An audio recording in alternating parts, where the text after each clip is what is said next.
Welcome, everyone, to episode 3 of the Dolphins Make Me Cry podcast, the podcast that we're trying to change the name, and hopefully we will do that by the end of the season. So the Miami Dolphins go to 2-0 in the preseason. Thank God there's only one game left because these preseason games, as I mentioned last week, are brutal. However, Dolphins are 2-0, 13-6 win over the Washington Commanders. Can we please just call them Redskins? But that's a whole nother topic for a whole nother day. But needless to say, Dolphins win. And, as all these preseason games, there's good, bad, ugly, things in the middle. And the good, we'll start there, was Tua Tagovailoa coming out 5 for 5, leading a drive. And what was interesting and things that you could take away from that drive was the fact that in the drive, they had 2 fourth downs.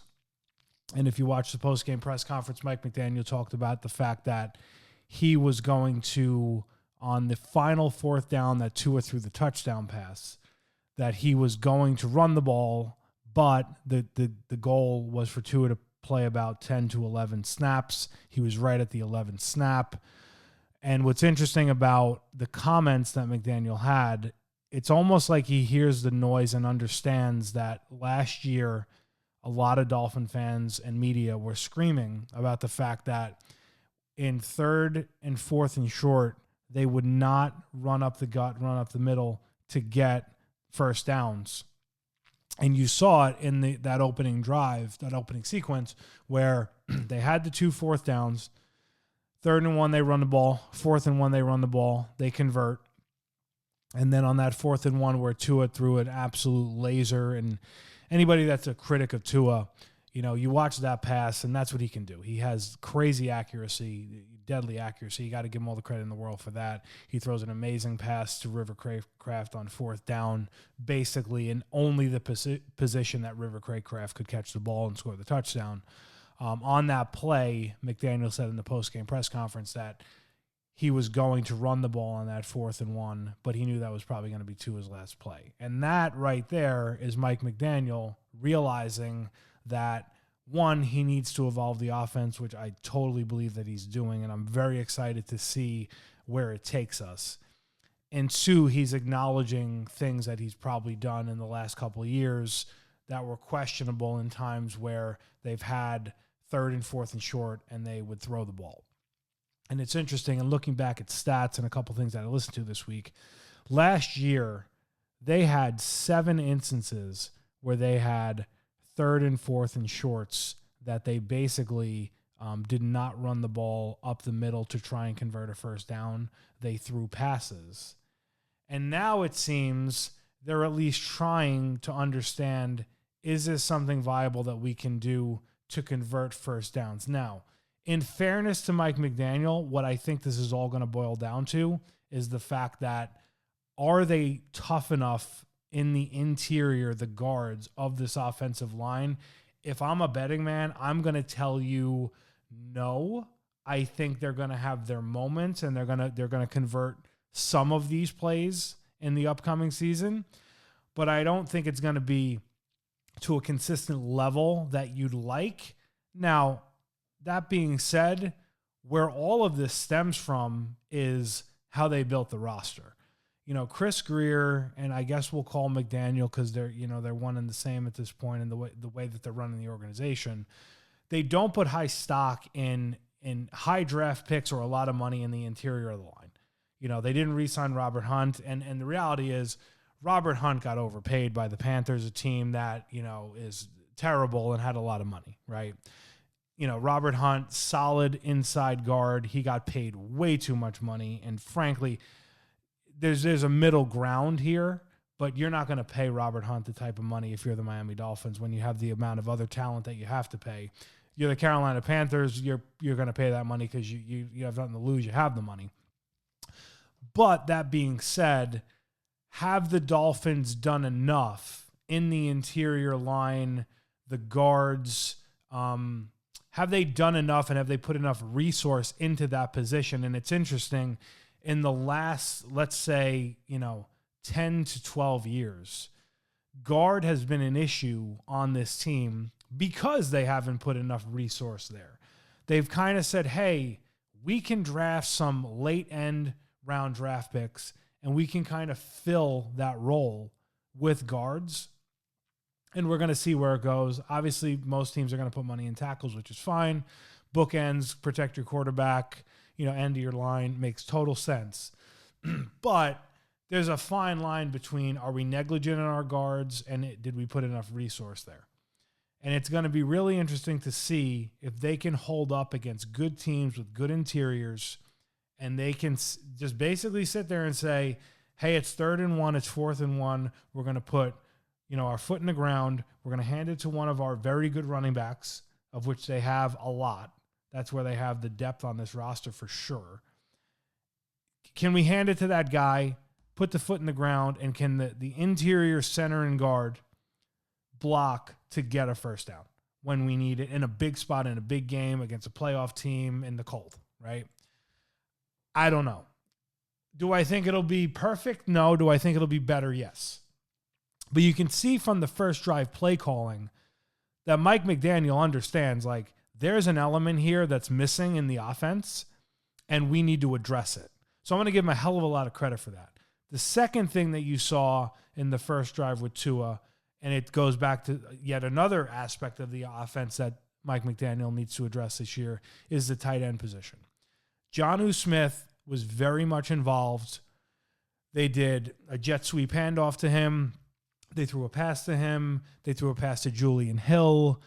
That tight end position, I'm telling you, it's like this, it's this missing link of the offense.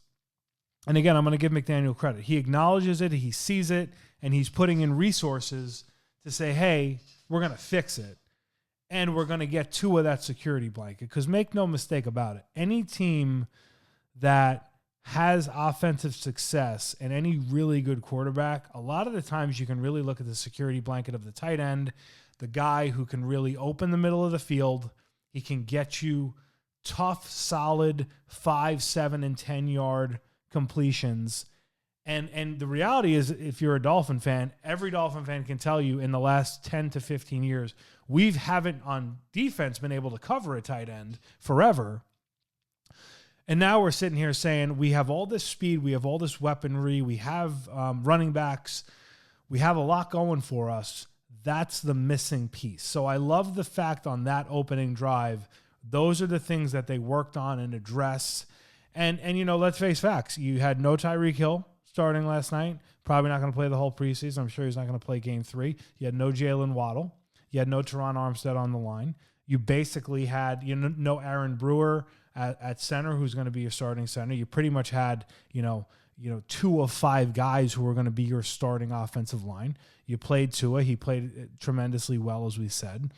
And they're focusing and working on things that were lackluster last year. And I got to give them a hell of a lot of credit. And anybody who knows me and anybody who's going to listen to this podcast, and thank you for tuning in and please subscribe, you're going to know from me as you listen. I hate to say I'm negative, but probably a lot of people are going to say I'm negative. And let's be real. Dolphins haven't won a playoff game in 24 years. We haven't hosted a playoff game in 15, 16 years. I'm not going to be that crazy positive until they give me something to be really, really positive about, right? You had 2 really good years the last 2 years, but it still wasn't enough.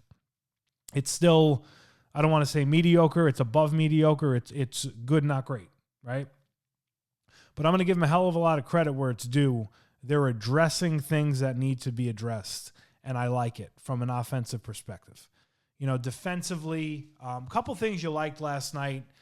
You're getting, again, some good reps, production. You're seeing little glimpses from the rookie class and also some of the rookie classes from the last couple years and some guys who have actually been on the roster the last 3 years. And the reality is, once we get through next week with this preseason game, there's going to be a lot of tough decisions in cutting this roster from 90 to 53. Some guys that are going to go to the practice squad, some guys that are going to go to the practice squad and get, taken by other teams who have pretty good talent, but last night you saw some glimpses. First round pick Chop Robinson on the defensive line. You saw some good things there.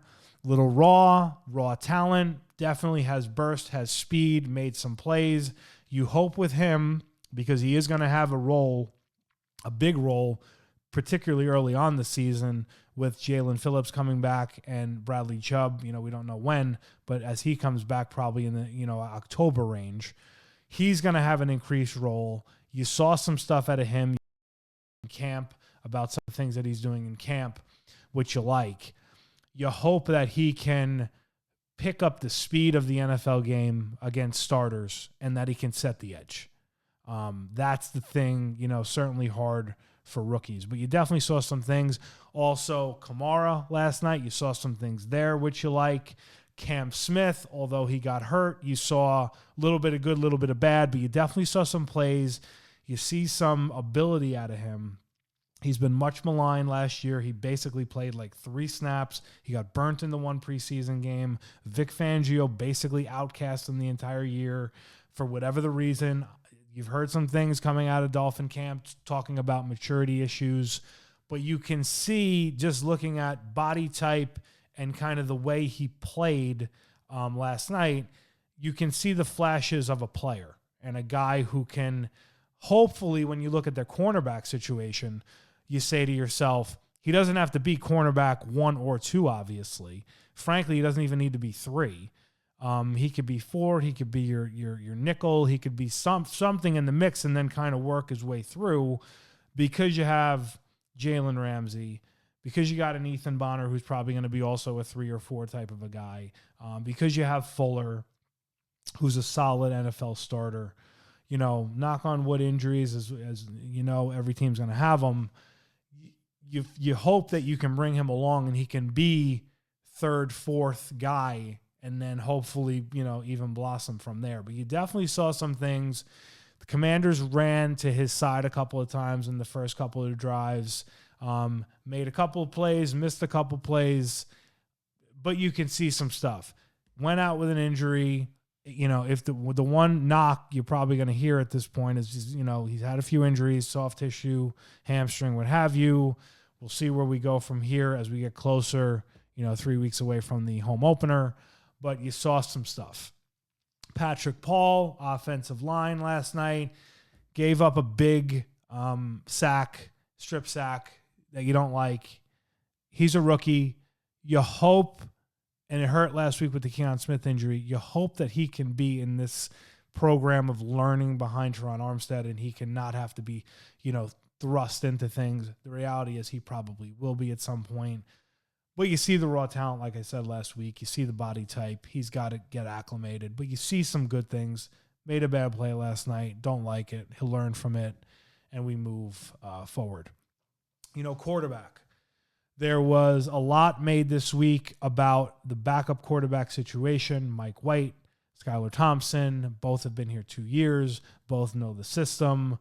It's hard to really gauge because of the talent that you're playing with in these games. They kind of flip-flop last night. After Tua went out, Mike White came in. He did some things, threw for about 116 yards. I think it was about 11 to 20, something like that. He did some things. He's okay. There's been some articles this week about, do the Dolphins sign Ryan Tannehill, who lives down here, who's a free agent, who obviously has 7 years worth of history with the club. I don't think it'll happen because, number one, not that Tua has any threat from Ryan Tannehill, but this organization will never do anything to threaten a starting quarterback, particularly one they just paid. I think that's a huge mistake personally. Now, the flip side of that is going to say Ryan Tannehill is not a good fit for this offense. And let's face facts, is he going to learn it in the next 3 weeks? Probably not. You're going to go into this season. I could give you 99% with Mike White and Skylar Thompson, and you pray for health of Tua because there is a huge drop-off from either one of those guys. Now, in fairness, again, they're not playing with Tyreek, Jalen Waddle, the full offensive line, running backs, so on and so forth. Could they win a game, keep you in a game, keep you alive? Sure. But if you had to go 2 games, 3 games beyond, good luck to you. It's just a huge drop-off. And it's a little concerning. Personally, I'm not in love with Ryan Tannehill. The jury's out. He's a good quarterback. he's not a great quarterback. I mean, we lived this life for 7 years, and it was very brutal. He's got good and bad, but again, he's a backup, right? Would I want Ryan Tannehill to come in if Tua got hurt for 2 to 3 games? I'm in a playoff race. I got to play some tough teams. He has experience. He can make stuff happen. He's that veteran leader over Mike White or Skylar Thompson. Hell yeah, I would. Now, the big question too is, would he want to come, right? I'm sure he's not an idiot and he's going to sit there and be smart and say, hey, the Raiders situation right now is terrible. The Vikings right now, I mean, God, if you feel bad for them, you know, they lose starting quarterback and they're going to go into the year with Sam Darnold. Like, good luck to you. And they've had numerous other injuries. He'll probably sit there and sit out and kind of play that role that Joe Flacco did last year, where the season goes on, guys go down, guys get hurt, and now your stock looks better. You know, so he's probably going to play that game. And then the Dolphins, too, you got to obviously pay him, and would he fit the budget? And again, all of these factors is why it's not going to happen. However, if I'm Chris Grier, and again, I've given him a lot of credit on the things he's done, when they need something and he sees and he has foresight that they need something, he's like on it. And that's good. That's amazing, because let's face facts. The roster's built to win now. The money they've spent, everything is built to win now. In my opinion, that being said, you cannot sit here and say, oh, hey, let's go into this with Skylar Thompson, who's a number 3, and Mike White, who's a 2-2-3, right? You know, like Mike White's going to be your backup. He's a little bit better than Skylar Thompson, but he's a huge drop-off from Tua. And if I had to go into that stretch, I'm taking Ryan Tannehill all day, every day over Mike White. I just am. I'd make the call. Again, there is no chance in hell it's going to happen. I will be absolutely shocked. But I would, and there's been some articles and some scuttlebutt down here in South Florida around them potentially looking at it. But I will say this. I have not been impressed with either backup quarterback, and that's a problem. So we'll see what happens there. One preseason game left. Tua will certainly not start. It'll probably be Mike White with, you know, the not starters, but the complement of guys who are, we'll call it, you know, the number 2s that are out there. There'll probably be a couple guys that work just to get a little bit of reps there. So we'll see what happens. And then, you know, the end of this game, it's a lot of punting. It's a lot of sloppiness. They had Brooks running back. Hopefully he makes the team. We'll see, because that running back room is stacked. He goes down. They essentially play the end of the game without a running back. And God, not to be off topic here, but if you want to talk about why preseason is just a complete effing waste, it's because we're sitting here, we got barely anybody on the roster. We don't want to put top-end running backs in there, and then all of a sudden our running back gets hurt, and oh my God, we have no running back, and we're running basically a quarter and a half with an H-back playing running back. It's like, what are we doing? And then what that does, it's a trickle down, because now we got quarterbacks in there playing essentially handcuffed. So again, in fairness to them, you're playing handcuffed, and you're trying to figure it out without any complement of what you would have in a normal game. It's very hard to gauge it. I don't even know how coaching staff gauges it. But that being said, that's how the game ends. Dolphins have a nice defensive stop at the end. Commanders go for it on 4th down. You know, and again, you just don't know, because the guys playing are back end of the roster guys who aren't going to be here. So we get through another game. We get some good. We get some bad. We get some reporting. We have a good week of practice. Now we go up to Tampa, play the Buccaneers on Friday night, have some joint practices with them. Another interesting thing from this past week was Odell Beckham Jr. He responded to a Dolphin fan on Twitter who basically questioned the fact that he's pretty much here to end his career in South Florida, collect a paycheck, and not really put in time, because he's pretty much been on the PUP list the entire time of the training camp. And really, they're going to have to make a decision in probably the next 10, 11 days. If he's not ready to go and practice by August 27th, he's going to be on the PUP starting the season, missing the first 4 games. Tua came out this week and said, I need to practice with this guy. He needs to work with me. So we'll see what happens there. The good thing of that is Odell Beckham's role is not the role of number 1 or number 2. he's essentially going to be the fill-in for number 1 and number 2, Hill and Waddle. Then you have Craycraft, who certainly has done some stuff in the preseason and did a lot of good stuff the last 2 years outside of him being hurt. He's going to probably be like your 3, and then you have Jonnu Smith as a tight end, who's kind of a 3 as well. Malik Washington, another guy, rookie, who's going to be in the mix, Braxton Berrios. So no OBJ is not the end of the world. It's the end of the world if Hill or Waddle get hurt. Then it's I don't want to say the end of the world, but it's going to be a big deal. So we'll see what happens there, and it's going to be very interesting to see who's hurt and who's not hurt as we go into this regular season. Guys like Isaiah Wynn on the offensive line, who's pretty much been out. It's going to be interesting to see if the season started, if he's going to be ready to go. Brewer, center, you think he's going to be ready to go, but we'll see. So it's a lot of questions as we kind of navigate through. But I will say this, knock on wood, they've had, from an injury perspective, probably the best training camp here that you've had in probably the last 3 to 5 years from an injury perspective and having guys ready to go. So you like that, which is good. A lot of teams, like I mentioned, the Vikings are dealing with a lot of crap and really can derail your season before the season even starts, and you're playing catch up with guys coming back. So it's going to be very interesting to see how this progresses, and as we ramp up towards game 1, thank God, let's get through this. Game 1 against Jaguars on September 8th, Hard Rock Stadium. It's going to be very exciting to see how everything is managed, and are we going to be as close to full strength as possible to really give this the run that it needs. And I don't want to get too ahead of myself. I'm going to be previewing this as we get closer to the regular season, but you have 2 games, home games, against 2 AFC opponents, one of which is basically, we're going to call him your daddy because you can't beat him, the Bills. Hate to say it, but it's the truth. You got 2 games in basically 5 days, Sunday, Thursday. And that's going to be it's going to be very telling. You know, at minimum, you better get 1-1, but you really need 2-0 out of this. It's going to be vital. 2 home games, AFC games.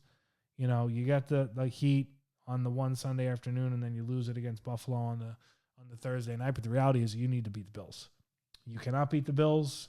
They're the person in front of you. They've won the division. You gave them the division last year, which was an absolute disgrace of all time. It's time to exercise the demons and take them down. And again, it's week 2, not the end of the world.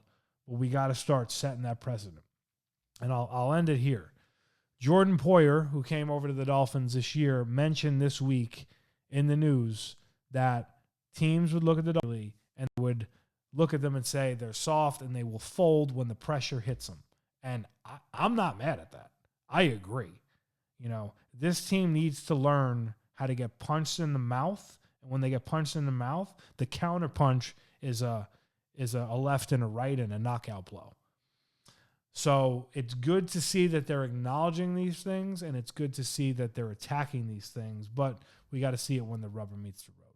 So it's getting exciting as we get close here, gearing up, a few weeks out. Let's get through the last preseason game. Let's continue to pray for health in camp. I will see you next week as we review the game against Tampa Bay. Have an awesome week, and let's go Fins.